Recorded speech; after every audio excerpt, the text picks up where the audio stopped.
Hey guys, what's going on? It's Matty Collins back with another video here, and in today's video I'm super excited because we're talking yet again about the Sony A7 IV, but we're going a different route with it today. I'm going to be talking about 5 types of people that shouldn't buy this camera body, or if you want to think of it this way, just reasons that you shouldn't buy the Sony A7 IV. So let's dive in.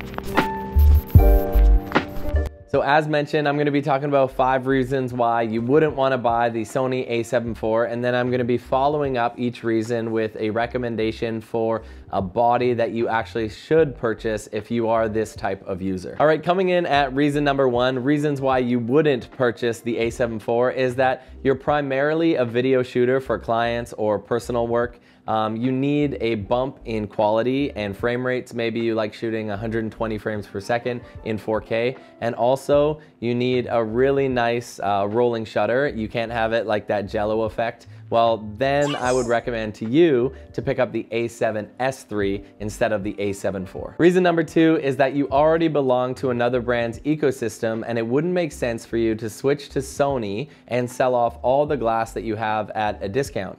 In this case, I would just say don't buy the Sony A7 IV, and whatever glass you do own, just upgrade in that ecosystem because there's some amazing cameras coming out. The Z9 is already out, but I think unless you pre-ordered it, you probably don't have your hands on that. But if you belong to the Canon ecosystem, maybe you get the R5 or R5C is being announced very soon.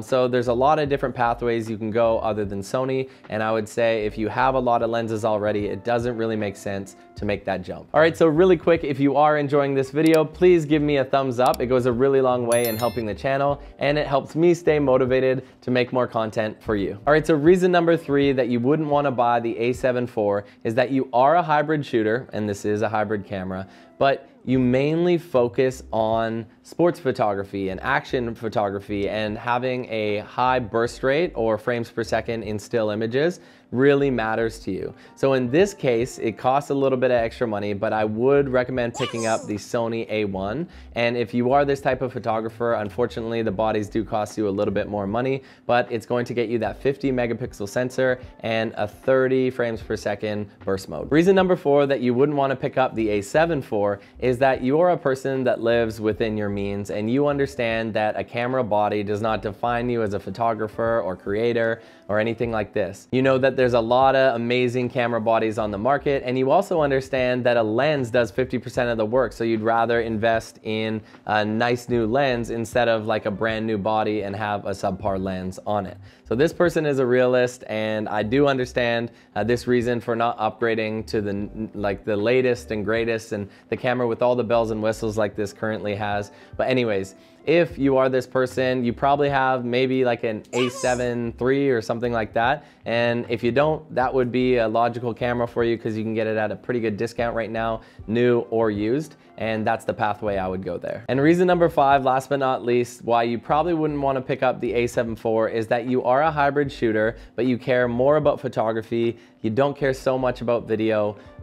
Maybe you want to be picking up something like the A7R IV, and by doing this, it's going to be a better photo camera for you, still going to give you video features, but not quite as good as the A7 IV offers. That about wraps up the video for today. Thank you so much for stopping by the channel. I hope this video just gave you a general idea of who this A7 IV really is for. And for a creator like me who weights about 50% photography, 50% video, it is an amazing hybrid camera.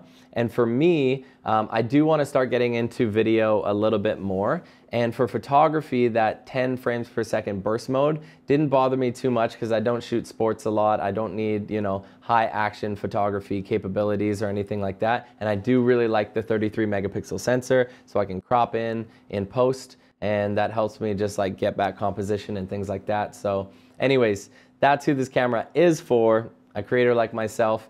And I understand it's not for everyone, but thank you so much for stopping by the channel. We will see you guys in the next video. Please consider giving a like because it goes a really long way in helping the channel, and we'll see you in the next one. Matty out. Peace and love.